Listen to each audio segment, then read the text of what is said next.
Good evening. Tonight we will start a new series on the Beatitudes. I'm sure many of us are very familiar with this series of messages. Well, this series of messages were taught by Jesus on the Mount, or it's also another name called Sermons on the Mount. And tonight my title for the first Beatitude is Why the Poor in Spirit are Blessed.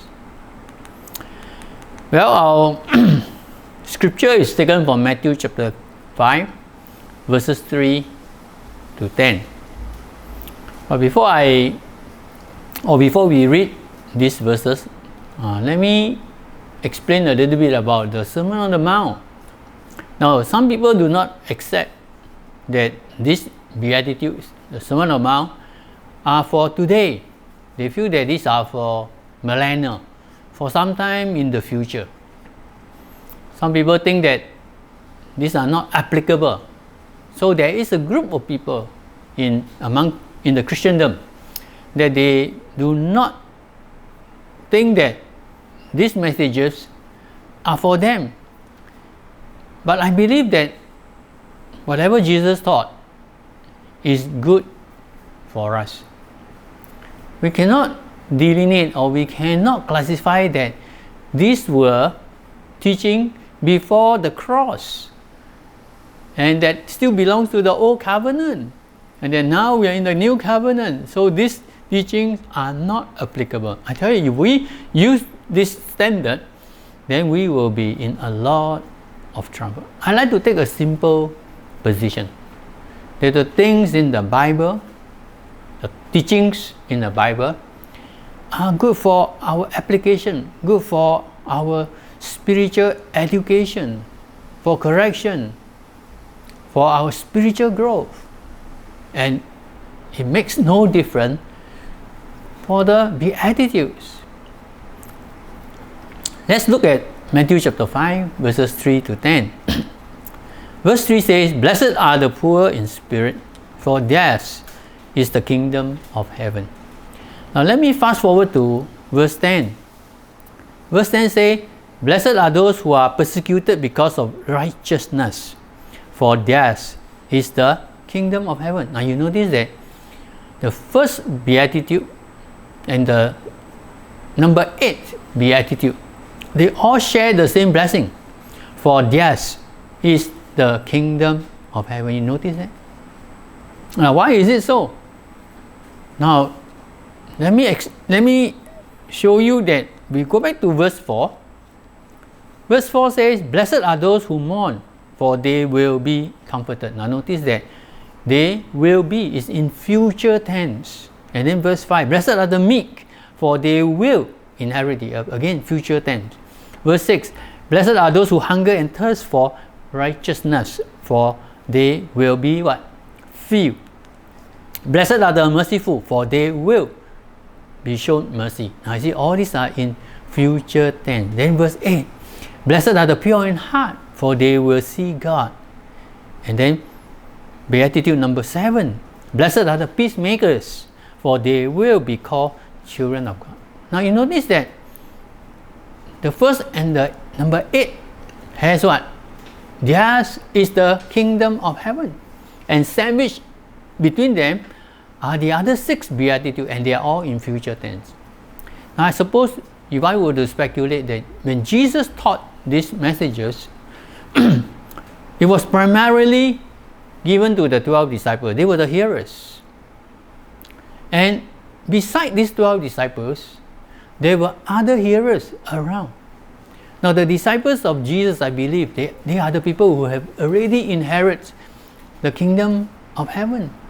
But his other hearers, they are trying not only to eavesdrop, but they are there, although they are not officially included in Jesus, these teaching circles, but they were there. They were curious. They wanted to find out. And I believe that if they were to apply the other teachings found in this beatitude, they too will inherit the kingdom of heaven. So that's why there is this future tense from 2 to 7, And then there's a present tense for Beatitude number 1 and Beatitude number 8. Now, having said that, let's get into Beatitude number 1. Now, who inherits the kingdom? Well, in Matthew chapter 5 verse 3, right, just now we have read, let me read one more time.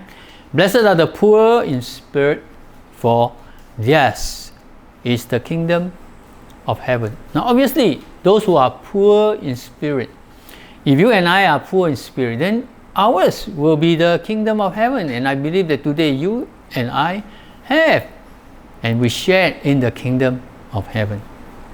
Now, and the kingdom of heaven belongs to those who are poor in spirit. You know that Jesus in verse 20 of Matthew chapter 5 says this. Let us read. He says, "For I tell you that unless your righteousness surpasses that of the Pharisees and the teachers of the law, you will certainly not enter the kingdom of heaven." Now, Beatitude number 1 and Beatitude number 8 says, "For theirs is the kingdom of heaven." And here in verse 20, Jesus says, unless our righteousness surpasses that of the Pharisees and the teachers, we will not enter the kingdom of heaven. But what you see, that is the relationship between righteousness and the kingdom of heaven. Now obviously, Jesus is saying here that the Pharisees and the teachers of law, they will not enter the kingdom of heaven.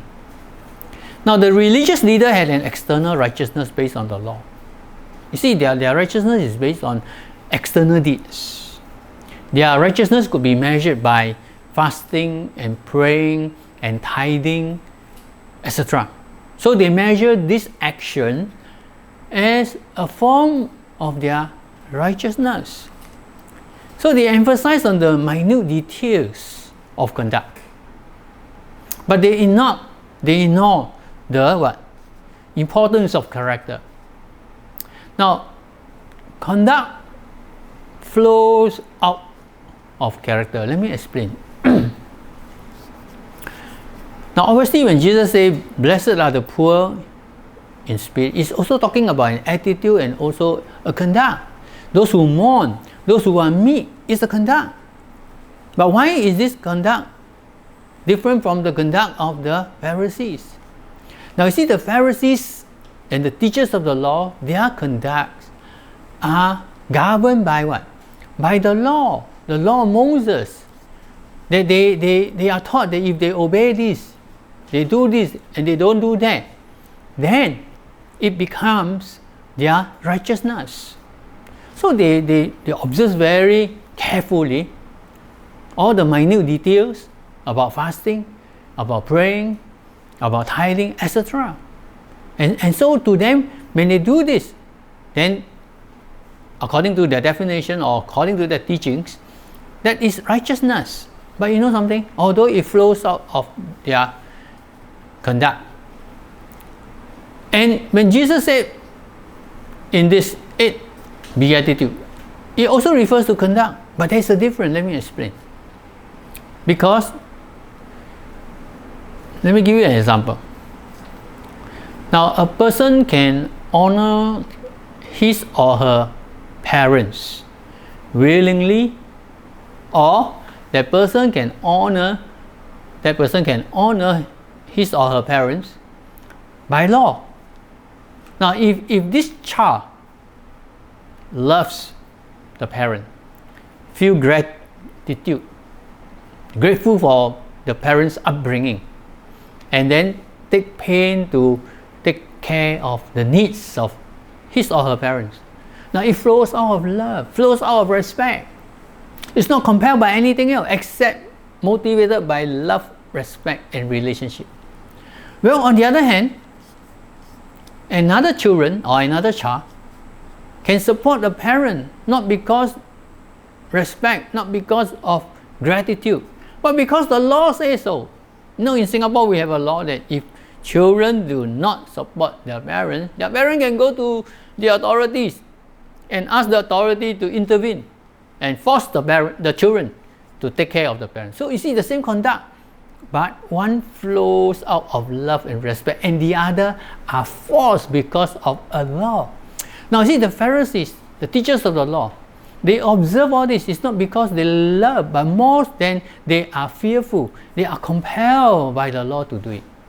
So you see, conduct flow out of character. And if we have a divine character, and this divine character, because we are influenced by the Holy Spirit, we are influenced by the teaching of God, and we are children of God, so we have a godly character. And this godly character will ensue a godly conduct. And this conduct flows out of respect and love and honor, not because we are constrained by the law, more so the law of Moses. Secondly, what is not poor in spirit?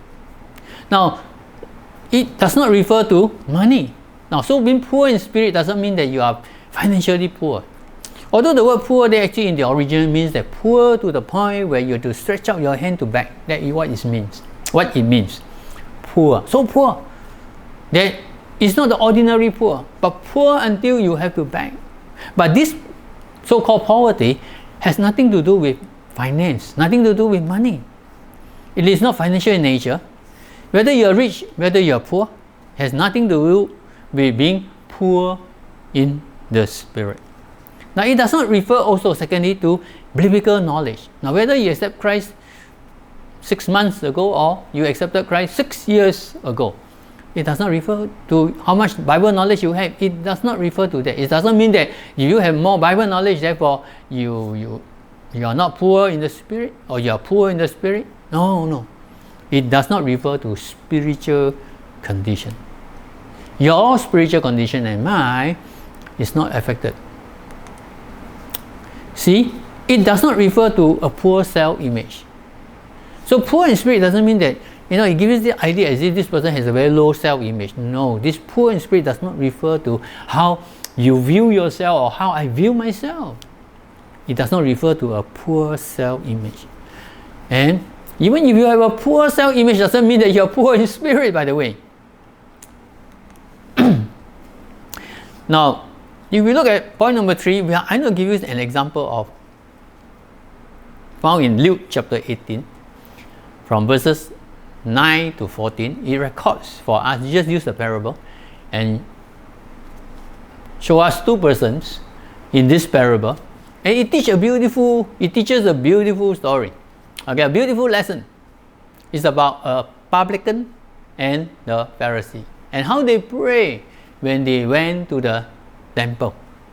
When they went to the temple and pray, how the publican and the Pharisees behaves. They behave very differently. Now, first of all, let me explain about the publican. See, the publican in the Bible, or during the Bible time, they were tax collectors. Now, another name for tax collector, they call them publican, because they were called, to them they were sinners. Why?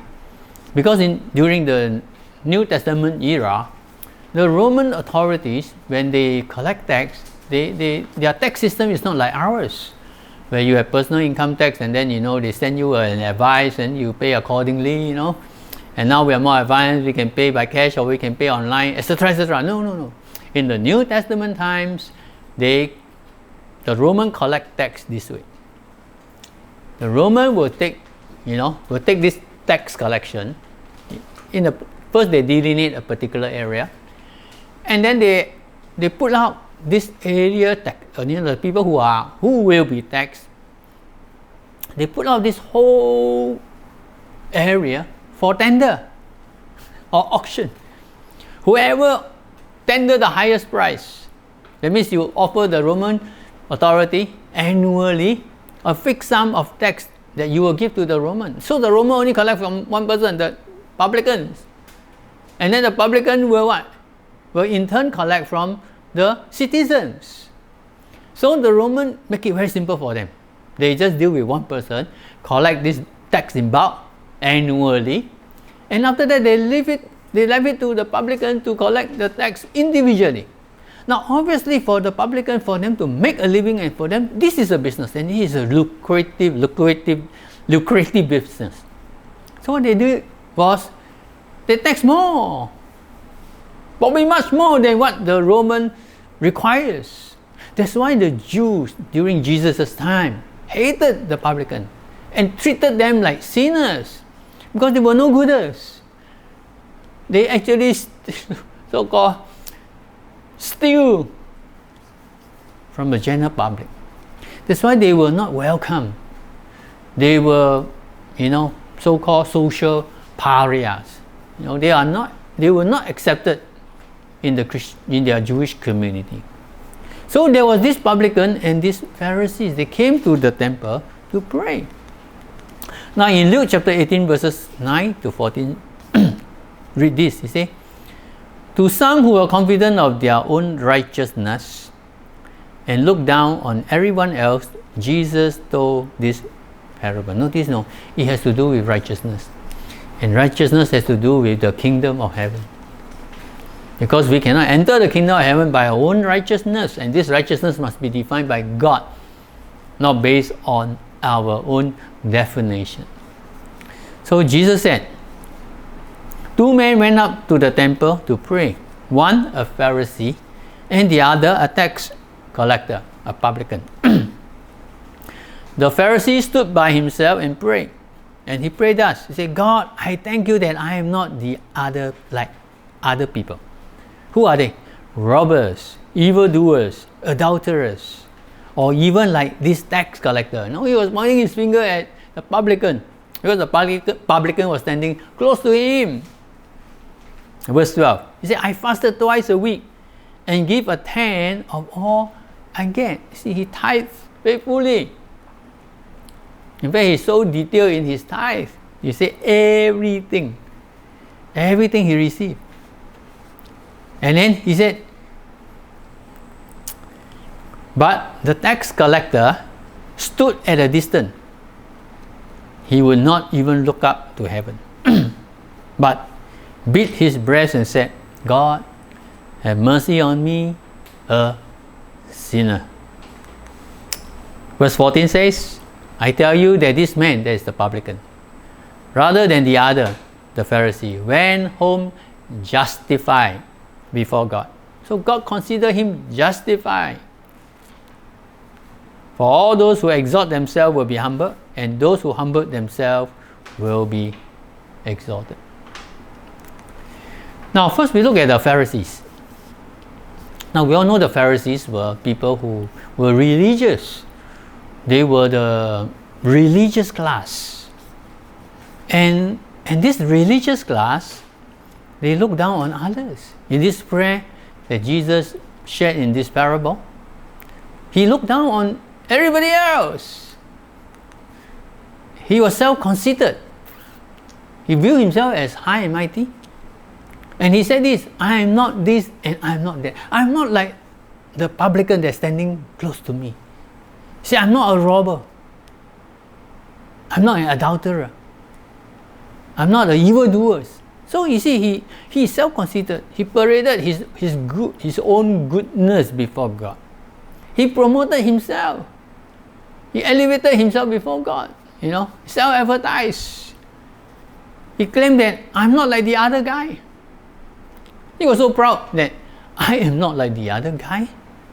See, his attitude before God was what? He viewed himself as somebody better than the other person standing close to him. And then he paraded his achievements. He said, I fasted twice a week. I pay tithes. I pray. I do this. I do that. Now, was it good to pay tithes? Was it good to pray and fast? Yes. We should all fast if we can. It's good for us, good for our spiritual growth, and sometimes good for our health too. But he was parading his achievements, and he had this competitive spirit. He liked to compare. He compared himself with others. He compared himself with the publicans. Now, sad, when we compare, we like to choose someone that's not as good as us to compare. But if you choose someone that's better than you and you compare, you will be very sad too. But he chose someone who is worse off than him, and he compared himself. He felt good. And he asked God to look at the other guy instead of looking at him. He said, God, look at the guy. No, when we come before God, we should humbly ask God, God, here I am.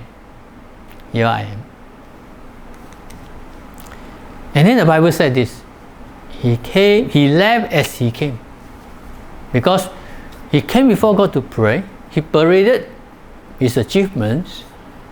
He told God about himself. He was self-conceited. He promoted himself. And Jesus said that he went away the same as he came. Because why? He was high and mighty. And he left high and mighty. So each time when we come to God or come before God, I think we have to remember that if we come before God with a high and mighty attitude, we will very likely live with a high and mighty attitude too. See, he did not change, and God probably could not change him too, because of his mindset. You see, the first beatitude actually has to do with an attitude towards self. In the 8 beatitudes, actually there are 4 different kinds of attitudes. We will come to that later on, the future weeks, when we look at the other beatitudes. But the first beatitude actually addresses the personal attitude, our attitude towards ourselves, how we look at ourselves. For the Pharisee, he viewed himself as high and mighty, better than anybody else. Then we look at the publican. We look at this tax collector.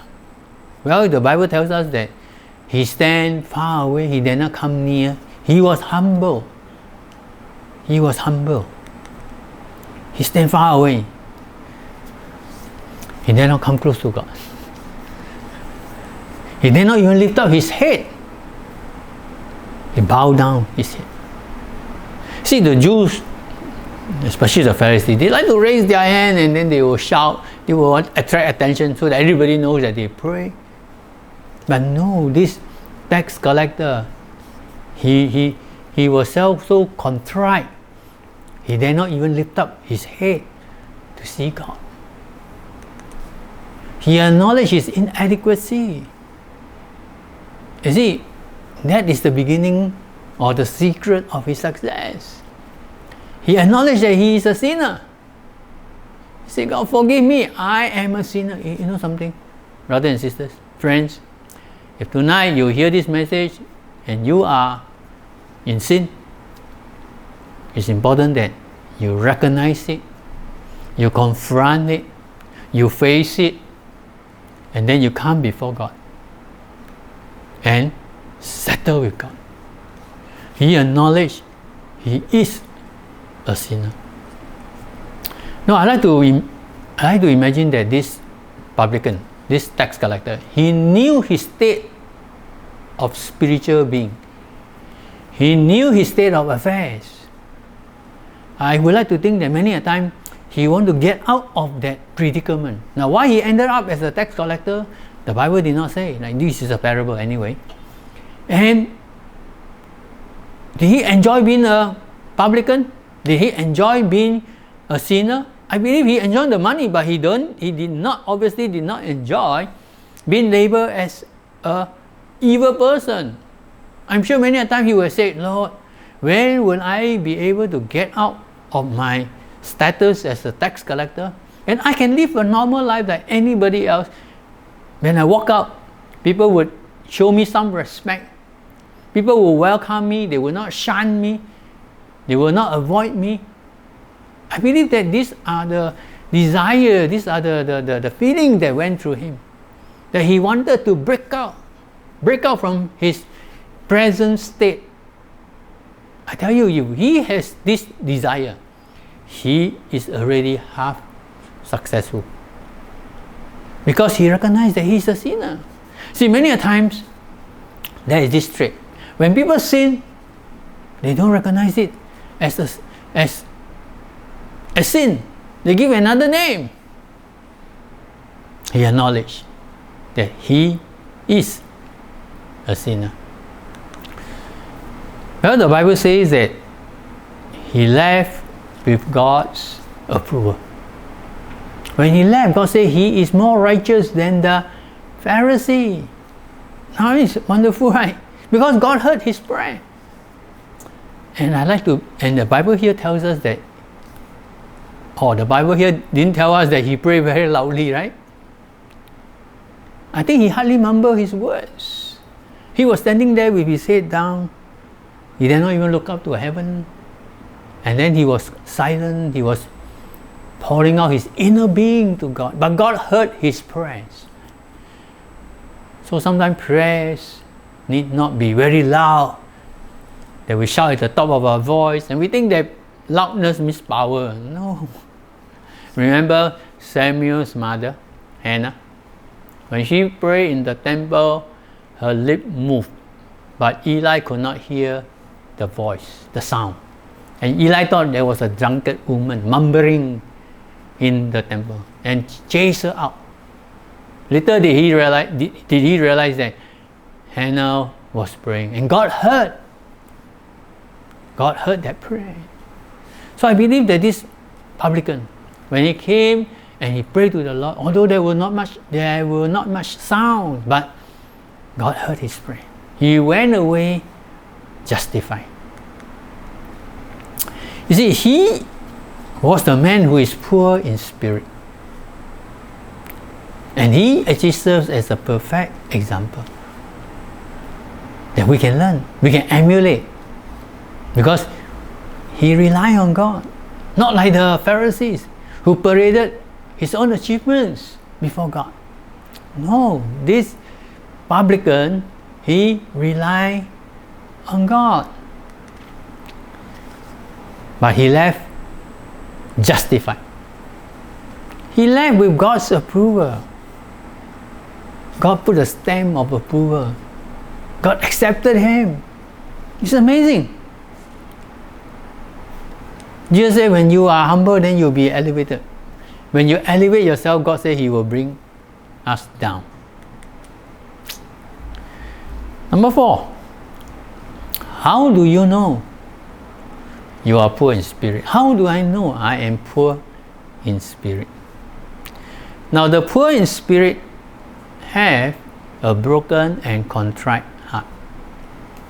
David in Psalms 51 said, with a broken and contrite heart, he will come before God. Not with pride, like the Pharisees to parade before God. It was a broken and contrite heart. But what is a broken and contrite heart? Well, a broken and contrite heart is one that does not hide from God. That person is very open, very candid. Yes is yes, no is no. You have done it, you have done it. That person does not hide from God. You know something? When a person is in sin, the first tendency is to hide. Remember Adam and Eve? In Genesis, when they disobey God, when God says, you shall not eat of this fruit from the tree of knowledge of good and evil, the day you eat, dying, in the process of dying, you shall die.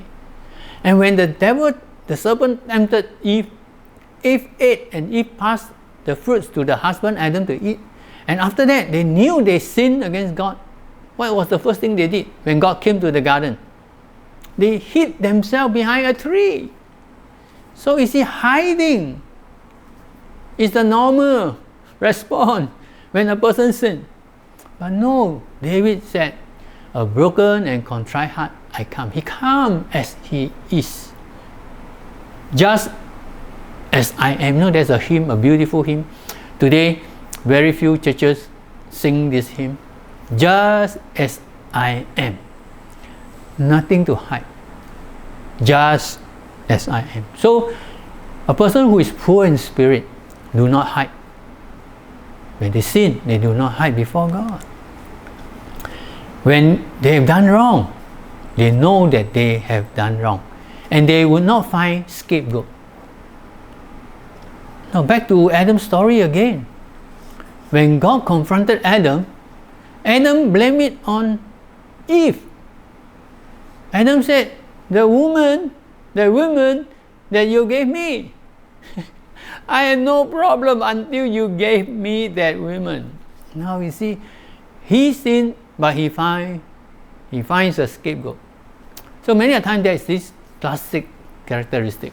When a person sins, a person would like to find a scapegoat. No, if you are poor in the spirit, if you sin and when I sin, don't find scapegoat. We acknowledge our failures and our sin, like David, like King David. He acknowledged. He said he has sinned against God. No one else. He did not sin against anybody else except God. Do not hide. Do not find scapegoat. As we are, just as I am, come before God. See, secondly, the poor in spirit are humble. If you want to be poor in spirit, then we need to be humble. This person is not proud. But you see, pride is something that is inherent. I think all of us are prideful in some ways. Some are obvious. Some are proud in every ways. In many of their ways of his life, her life, they are prideful. But there are other people who can hide and normally appear humble, but there is still pride. If you take care to examine it carefully, you will probably see some pride. I'm sure if you take a magnifying glass and look at me, I think you may also can find some. But if I take my magnifying glass and look at you, I will probably also find some. So we are same. We are all the same. But we need to be humble, not proud. It's not something that we want to be proud about. We need to be humble. So a person who is poor in spirit is humble, not proud. And also the poor in spirit depend on God. They are dependent on God, not on themselves. Because they realize that by themselves, they cannot stand. By themselves, they will fail. They recognize their inadequacies, their imperfection, their flaws. That person depends on God. So if we possess these qualities, then we are on the road to become poor in the spirit. You see, oftentimes we push God out of our lives. See, when weather is fine, we don't need God. So we don't need to feature God in our decision. We need not feature God in our plans. We need not feature God in this or that. But only when trouble strikes, when we are faced with calamities, dangers, threats, then we realize that we need God. And that's the time we come near to God. No, normally don't push God out of our lives. You see, if we acknowledge that we are helpless, then we allow God to intervene. See, when a person is poor in the spirit, this person is dependent on God. In another way, this person is welcoming God to come and intervene into his or her lives. This is the secret to being poor in the spirit. True blessedness is in this beatitude. The blessedness that Jesus talks about is a divine joy and perfect happiness. Blessed is he. Blessed are the poor in spirit. The blessedness is not dependent on circumstances. It's not impacted by the external factors. The blessedness here implies what? Inner satisfaction and sufficiency. That this blessedness has that sufficiency and satisfaction within yours, not determined by external factors. See, many a time people feel happy one moment they're happy, one moment they're sad. No, why? When things happen their way, according to their liking, they're happy. Then when it turns around, then they become sad. Then they become happy, and then become sad. You remember I told the story about this old man. He has horses. One day, one of his horses got lost. So probably people thought that he would be sad, and indeed he was sad. Then a couple of days later, the lost horse, so to speak, the horse that was lost, brought back another horse, and then he became happy, right? And then his son took a ride with the horse that came back, the newfound horse. He rode on the horse, and then he broke his leg. Then he became sad, right? Then a war started. They conscripted all the young men to fight in the war, and because his leg was broken, he was spared. So all the young men died except his son. So the son was spared. So he became happy again. So you see, his happiness, sadness, dependent on circumstances, dependent on external factors. But this blessedness that Jesus promises is internal, is a divine satisfaction, a divine joy, is sufficient in itself, and not determined, not affected, not dependent on external circumstances. See, just as those who are materially poor have little to offer God. Now, if we are seeking to be poor in the spirit, and those of us who are poor in the spirit, we stand before God with our hands open, wholly dependent on God Himself. We have to depend on God. Just like the poor man has nothing to offer, we who are poor in the spirit, we have to come and depend on God. So tonight, as we listen to this message, we learn a few things. That righteousness, unless our righteousness surpasses that of the Pharisees and the scribes, the teachers of the law, we will not inherit the kingdom of heaven. But blessed are the poor in spirit, and this blessedness flows out from within. Poor in the spirit, that we learn to depend on God. We be humble. We don't hide when we sin.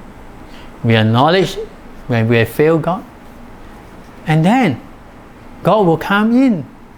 God will intervene. And then God will establish us and bless us. So I hope that this first beatitude, first of all, we need to calibrate our attitude. Our attitude towards sin. Our attitude towards ourselves, rather. That we must have this right attitude. And then in the future weeks, we will look at the other attitudes. So that by the end of the 8 weeks, we will have a complete story of the Beatitudes of Jesus. So God bless us. Good night.